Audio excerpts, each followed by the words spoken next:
ये क्या नैना, आटा तो खत्म हो गया है और सिर्फ 6 रोटियां ही बनी है। डिब्बे में भी आटा नहीं है। सुबह भी किसी ने कुछ नहीं खाया था, बस लाल चाय पीकर सब काम पर चले गए थे और अभी रोटियां कम पड़ रही हैं। क्या करें? एक काम करती हूँ, दाल में थोड़ा ज्यादा पानी डाल देती हूँ। सब आधी आधी रोटी खा लेंगे और दो दो कटोरी दाल पी लेंगे। अनीता दाल में ढेर सारा पानी डाल देती है। थोड़ी देर में सभी लोग हाथ मुंह धोकर बैठ जाते हैं। सबके प्लेट में आधी आधी रोटी और कटोरा भर के पानी जैसी दाल रखी होती है, जिसे देख। ये कैसी दाल बनाई है आपने? ऐसे लग रहा है कटोरी में पानी डालकर उसमें हल्दी मिला दिया हो। और खाने में सिर्फ आधी रोटी। आपने तो कहा था कि आज में 2 रोटी मिलेंगी। इसमें तो मेरा आधा पेट भी नहीं भरेगा। बेटा, वो आटा खत्म हो गया था और दुकान भी खुली नहीं थी, तो इसीलिए आज बहुत कम रोटी बन पाई है। और वो गलती से दाल में पानी गिर गया था। अभी खा लो, कल मैं गाढ़ी दाल बनाकर खिलाऊंगी। दोनों बच्चों को बेला फुसलाकर नैना आधी रोटी और पानी वाली दाल खिला देती है और अब सब आधे भरे पेट पर ही सो जाते हैं। घर में जितना आटा था, कल मैंने उससे रोटियां बना दी। अब बिल्कुल भी आटा नहीं है। जाते हुए पहले आटा दे दीजिएगा। मेरे पास इस वक्त बिल्कुल भी पैसे नहीं है। कल सेठ ने मुझे और भैया को तनख्वाह नहीं दी थी। अगर आज दे देगा तो हम शाम को आटा ले आएंगे। अगर नहीं दिया तो क्या हम सब भूखे सोएंगे? हमारा तो फिर भी चल जाएगा, लेकिन माँ जी, पिताजी और बच्चों का क्या होगा? इस उम्र में उनको खाना नहीं मिलेगा तो उनकी सेहत कितनी खराब हो सकती है। इस 10 लोगों से भरे पूरे परिवार में अनुज और अशोक ही दोनों भाई थे जो फैक्ट्री में मजदूरी करके अपने घर का खर्च चलाया करते थे। जिस दिन उन्हें तनख्वाह मिलती उस दिन पूरा परिवार पेट भर के खाना खा लिया करता और जिस दिन नहीं मिलती उस दिन आधी रोटी खाकर पानी पीकर पेट भरना पड़ता है। आज भी आटा काफी ज्यादा कम है। लगता है पतली पतली रोटी ही बनानी पड़ेगी, तभी जाकर सबके हिस्से में एक रोटी आएगी। खाने वाली भी तो 10 लोग हैं, लेकिन पतली पतली रोटी में भी किसी का क्या ही पेट भरेगा? इतनी पतली रोटी तो 2 निवाले जितनी है बस। गरीबी के चलते इस परिवार के दिन बहुत बुरी तरह से कट रहे थे और अब तो काफी समय से दोनों भाइयों की फैक्ट्री में भी काम भी काफी मंदा चल रहा था, जिसके चलते कई कई दिन इन लोगों को भूखा रहकर गुजारा करना पड़ता था। ये घर में 2 मुट्ठी आटा रखा हुआ था तो उससे बड़ी मुश्किल से 2 रोटी बनाई है। एक आप और बाबूजी खा लीजिए और एक हम बच्चों को खिला देते हैं। हमारा रहने दो, तुम दोनों खा लो। सुबह से शाम तक कितना काम करती हो। अभी हमारे शरीर में ताकत है, बिन खाए भी हम रह सकते हैं, लेकिन आपकी और बाबूजी की तबीयत इतनी ज्यादा खराब रहती है। ना जाने वो मुरली मनोहर कब सुनेगा हमारी और कब हमें भरपेट खाना नसीब होगा। एक एक रोटी के लिए कितना तरसना पड़ता है हम लोगों को। ऐसे ही कुछ दिन गुजर जाते हैं, लेकिन उनकी जिंदगी में कोई सुधार नहीं आता। नैना हर रोज की तरह आंगन में बैठकर कपड़े धो रही थी। तभी नैना के पड़ोस में रहने वाली उसकी अमीर पड़ोसन अलीशा घी लगी हुई ताजी गर्मा गर्म रोटी लाकर अपने आंगन की चबूतरे पर रख देती है और वहां से सीधा घर में चली जाती है, जिसे देखकर नैना। लगता है ये रोटी अलीशा ने गाय माता के लिए रखी है। गर्मा गर्म घी लगी हुई रोटी की कितनी बढ़िया खुशबू आ रही है। यहाँ आसपास तो गाय भी नहीं है। गौ माता, माफ करना मुझे, ये मैं करना तो नहीं चाहती, लेकिन हालातों ने इतना लाचार बना दिया है कि अब ये करना ही पड़ेगा। नैना इधर उधर देखती है और अलीशा के चबूतरे पर रखी हुई रोटी चुराकर सीधा घर के अंदर ले आती है और अब पूरा परिवार उस एक रोटी में से एक एक निवाला तोड़कर पानी में डुबोकर खाने लगता है। सभी की आंखों में लाचारी के आंसू साफ साफ झलक रहे होते हैं। इतने दिन हो गए, लेकिन ना तो हम काम ठीक से चल रहा है, न तो सेठ ने रुके हुए पैसे दिए हैं। लाला ने भी अब राशन देने से मना कर दिया है। कोई और दुकान वाला भी राशन नहीं देता है। परेशान मत हो बच्चों, सब ठीक होगा। ऊपर वाला हमारी परीक्षा ले रहा है और ये परीक्षा हमारी जरूर सफल होगी। ऊपर वाला है हमारे साथ, तुम चिंता मत करो। अब से नैना, अनीता अलीशा की रोटी पर नजर रखने लगे थे। अलीशा हर रोज अपने घर की बनी पहली रोटी लाकर गाय माता के लिए चबूतरे पर लाकर रख दिया करती थी, जिसे देख नैना अनीता अब हर रोज उस रोटी को चुराकर घर लाती और सब एक एक निवाला पानी में डुबोकर खाते थे। और इसी तरह कई दिन गुजर जाते हैं। ठीक से खाना न मिलने की वजह से सब काफी बीमार से रहने लगे थे और दोनों बच्चों की तो हालत हद से ज्यादा खराब थी। माँ, पेट में बहुत ज्यादा दर्द हो रहा है। ऐसा लग रहा है जैसे पेट में कील चुभ रही है और उल्टी जैसा भी मन हो रहा है। माँ, मेरी भी पेट में बहुत दर्द हो रहा है। आप हमें खाना क्यों नहीं दे रही हो? रोज रोज रोटी का एक ही वाला खाकर पेट नहीं भरता है। देखो ना, मैं पहले से कितना पतला हो गया हूँ। बच्चों मैं क्या करूं? न जाने कब भगवान हमारी सुनेगा। क्या उसको तुम मासूम बच्चों पर भी तरस नहीं आता है? अनीता अपने दोनों बच्चों को गले से लगाकर रोने लगती है और ऐसे ही कुछ समय और गुजर जाता है। आज भी अलीशा जब चबूतरे पर गाय माता के लिए रोटी रखकर घर के अंदर चली जाती है, जिसे देख नैना चुपके से आती है और गाय माता के लिए रखी रोटी उठाने लगती है। तभी अचानक अलीशा बाहर आ जाती है और नैना को देख लेती है। अरे नैना, तुम और तुम्हारे हाथ में रोटी कैसे? ये तो मैं गाय माता के लिए रख कर गई थी ना? अरे हाँ, वो ये नीचे गिर गई थी तो मेरी नजर पड़ गई थी, इसलिए मैं उसे उठाकर ऊपर रख रही थी। नैना हिचकिचाते हुए रोटी वापस चबूतरे पर रखकर अंदर चली जाती है। नैना का यह बर्ताव देख अलीशा को भी काफी अजीब लगता है। अलीशा जैसे ही वापस घर के अंदर आती है, माँ अपने केतन को मुझसे बड़ा निवाला खिला दिया ना। देखो मेरा कितना छोटा निवाला और केतन का कितना बड़ा निवाला है। मैं बड़ी हूँ ना केतन से। चल अपना निवाला मुझे दे। नहीं, ये निवाला माँ ने मुझे दिया है, इसे तो मैं ही खाऊंगा। तुम दोनों लड़ना बंद करो। ये लो मेरे हिस्से का निवाला खा लो।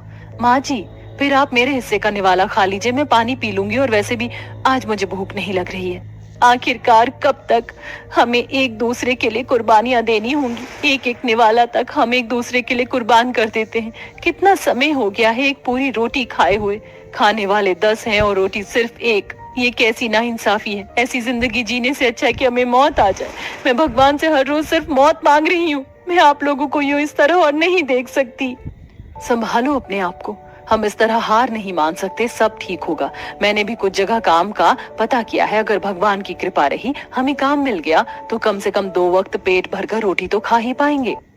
दोनों बहुएं एक आंख अलीशा का चबूतरे पर रोटी रखने का इंतजार करते हैं। अलीशा जैसे ही रोटी रखती, वैसे ही दोनों रोटी को चुराकर घर पर ले जाया करती और ये सिलसिला काफी दिनों तक यूं ही चलता रहता है। आज भी जब अलीशा चबूतरे पर रोटी रखकर घर के अंदर जाती है तो नैना उसे चुराकर घर के अंदर ले आती है। लेकिन इस बार नैना को रोटी चोरी करते हुए अलीशा देख लेती है। ये क्या? ये सच था या मेरी आंखों का धोखा? नैना ने गाय की रोटी को चुराया? अलीशा जैसे ही उनके घर की खिड़की से अंदर जाकर चुपके से देखती है तो उसे पता चलता है कि कैसे पूरा परिवार उस एक रोटी का एक एक निवाला तोड़कर खा रहा है। ये देख अलीशा अपनी पड़ोसियों की हालत समझ जाती है। ये क्या? इसका मतलब इतने दिनों से जो मैं गाय के लिए रोटी रख रही थी, वो सब ये खा रहे थे? हे भगवान, ये क्या? एक तरफ पड़ोस में पेट भरकर रोटियां खाई जा रही हैं और दूसरी तरफ 10 लोगों के परिवार के लिए सिर्फ एक रोटी। इन दोनों ने मुझे इस बारे में बताया क्यों नहीं? अगर मैं सामने से इनकी मदद करूंगी जाकर, उन्हें काफी शर्मिंदगी महसूस होगी। कुछ ऐसा करना पड़ेगा जिससे इनकी मदद भी हो जाए और उन्हें इस बारे में पता भी ना चले। थोड़ी देर बाद अलीशा अचानक उनके घर पर आती है, जिसे देख, अरे अलीशा, तुम यहाँ? हाँ नैना, वो तुम्हें मैंने बताया था ना कि कुछ टाइम पहले मेरे पति ने एक फैक्ट्री शुरू की है, तो वहाँ पर पैकर्स के लिए कुछ लोग चाहिए थे। क्या तुम्हारी नजर में कोई है? दिन का 200-300 रुपए मिल जाएगा। अच्छा, वैसे घर के काम करने के बाद हम लोग खाली बैठे रहते हैं।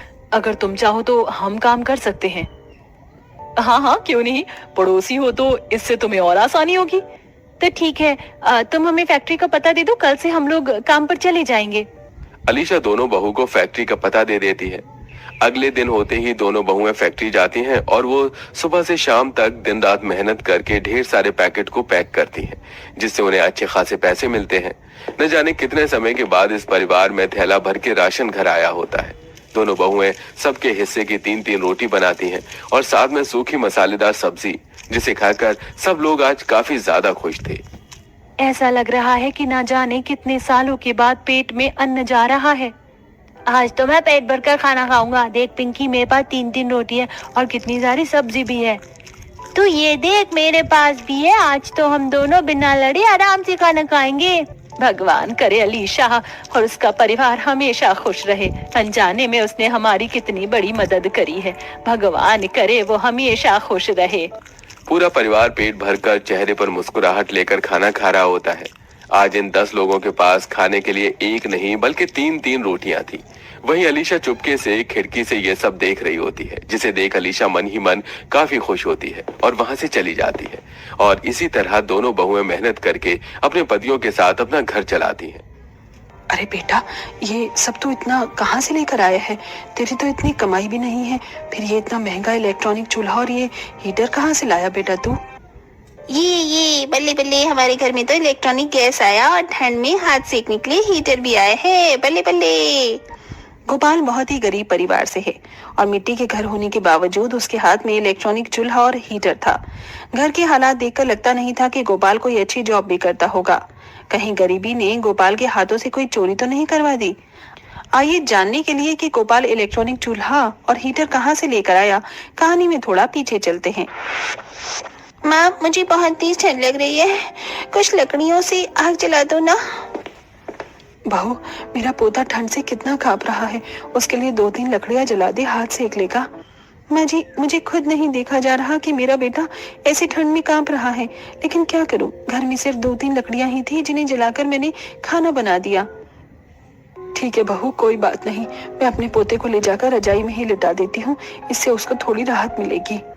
उर्मिला अपने पोते गुल्लू का हाथ पकड़ के जमीन पर लगे बिस्तर के पास लेकर आती है और एक पतली सी फटी हुई पुरानी चादर ओढ़ा कर उसे बिठा देती है। देर रात जब गोपाल घर आता है। ज्योति, बाहर कितनी तेज ठंडी हवाएं चल रही हैं, ओस गिर रही है और तुम्हारी आंखों से कितना पानी आ रहा है। तुम्हारी आंखें तो लाल हो गई हैं ज्योति। वो इसलिए गोपाल जी, क्योंकि मिट्टी का चूल्हा बाहर ओस में पड़े रहने से गीला हो गया था। लकड़ियां भी 2-3 ही थी जो पूरी तरह गीली हो गई थी और गीली लकड़ियां ठीक तरीके से ना जल पाने की वजह से मेरी आंखों में बहुत धुआं लग रहा है और मेरी आंखें जल भी रही हैं।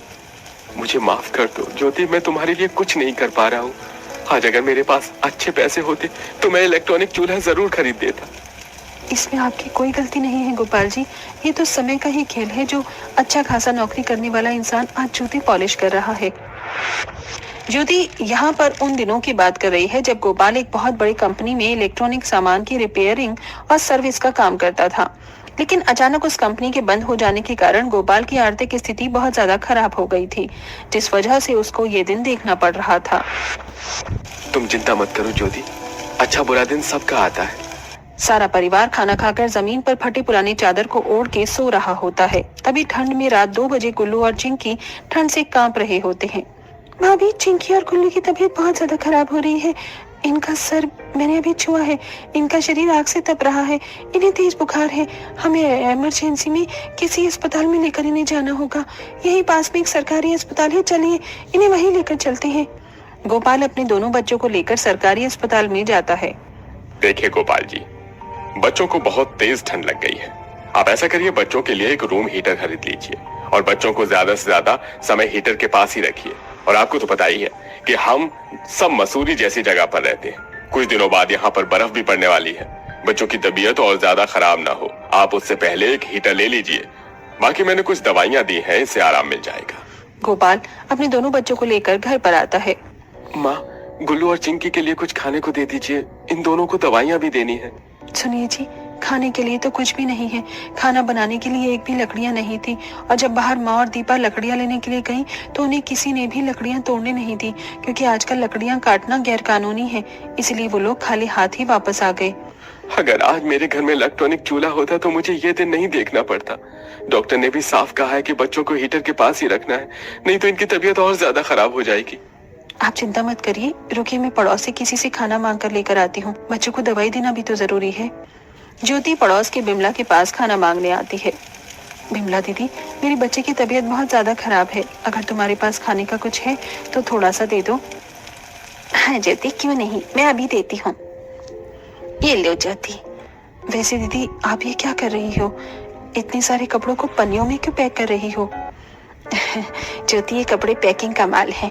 फैक्ट्री वाले मुझे ये कपड़े दे जाते हैं, मैं इन कपड़ों को पैक करके उनको दे देती हूँ और उसके बदले मुझे 150 रुपए मिल जाते हैं।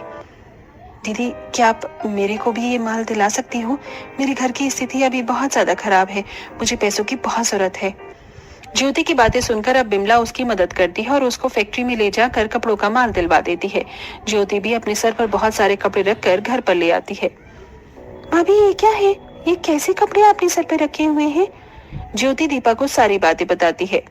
ठीक है बहू, घर में मिलकर यही कर लिया करेंगे, जो 100-200 रुपए तो आ ही जाएंगे घर में। कुछ देर बाद अब ज्योति अपने बच्चों को खाना खिलाती है और दवाई देकर पतली सी फटी हुई चादर उड़ा कर सुला देती है। दूसरी तरफ गोपाल सड़क पर बैठकर लोगों के जूते पॉलिश कर रहा होता है। ठंडी हवाएं चल रही होती हैं और वो ठंड से कांप भी रहा होता है। ये ले पकड़ भाई मेरे जूते और इसको जल्दी पॉलिश कर दे। मुझे बहुत लेट हो रहा है। जी मालिक, अभी करके देता हूँ। ये लीजिए मालिक, आपके जूते, और 50 रुपए हो गए आपके। 50? अरे 20 रुपए में तो दुनिया जूते पॉलिश कर रही है। ये पकड़ 20 रुपए। वो आदमी गोपाल पर चिल्लाकर 50 की जगह 20 रुपए थमाकर वहां से निकल जाता है।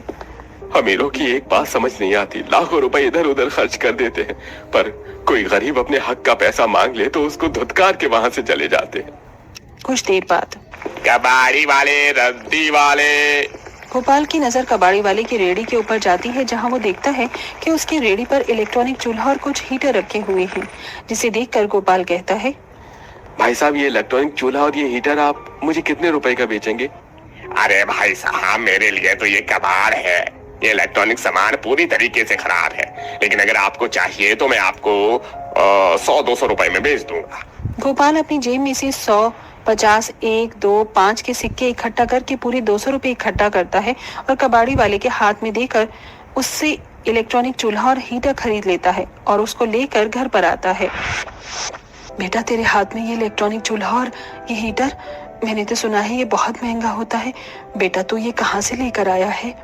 ये बल्ले बल्ले, अब तो हमारे पास हीटर आ गया। अब तो हम हीटर में हाथ सेकेंगे और मैं तो इस इलेक्ट्रॉनिक चूल्हे पर बहुत ही स्वादिष्ट खाना बनवा के मम्मी से खाऊंगी। माँ, आप लोग इतना परेशान मत होइए। दरअसल एक कबाड़ी वाला इन चूल्हे और हीटर को लेकर जा रहा था, तो मैंने उसे ये सस्ते दाम पर खराब इलेक्ट्रॉनिक चूल्हा और हीटर खरीद लिया है। एक बार मैं इसको ठीक करके देखता हूँ, अगर मुझसे ठीक हो गया तो यूज कर लेंगे। अब गोपाल उस इलेक्ट्रॉनिक चूल्हे और हीटर को पेचकस प्लास से ठीक करना शुरू करता है और जब कुछ देर बाद वो हीटर्स के प्लग को बोर्ड में लगाता है तो हीटर ऑन हो जाता है। सुनिए जी, चूल्हा भी ठीक तरीके से जल रहा है। मैं जाती हूँ, अभी पूजा आरती करके उस पर खीर बना लेती हूँ। अब ज्योति उस इलेक्ट्रॉनिक चूल्हे की पूजा आरती करके उसके ऊपर सबके लिए खीर बनाती है। कुछ देर बाद सभी लोग हीटर जलाकर हाथ भी सेकते हैं और ज्योति के बने हुए खीर को खा रहे होते हैं। तभी गुल्लू बोलता है, पापा पापा, ऐसे तो आपसे कोई भी अपना इलेक्ट्रॉनिक का सामान ठीक करवा सकता है ना? आप तो 2 मिनट में ही ठीक कर दोगे ना पापा? हाँ बेटा, क्यों नहीं। सभी लोग खीर को खा रहे होते हैं और ठंड में अपने हाथों को हीटर पर सेक रहे थे। वहीं दूसरी तरफ गुल्लू की बातें गोपाल के दिमाग में बैठ गई थी। तभी वो अचानक से कहता है, ज्योति, मैं क्या सोच रहा हूँ, क्यों ना मैं इन खराब इलेक्ट्रॉनिक सामान को ठीक करके उन गरीब लोगों को बेचूं जो फर्स्ट हैंड सामान महंगे दामों में नहीं खरीद सकते। हाँ गोपाल, इस काम में कोई बुराई नहीं है और कुछ समय में मैं, माजी और दीपा मिलकर भी घर में काम करते थे, तो हमारे पास भी कुछ पैसे हैं। आप उन पैसों से अपना खुद का छोटा सा काम शुरू करिए। अब गोपाल अपना खुद का छोटा सा कारोबार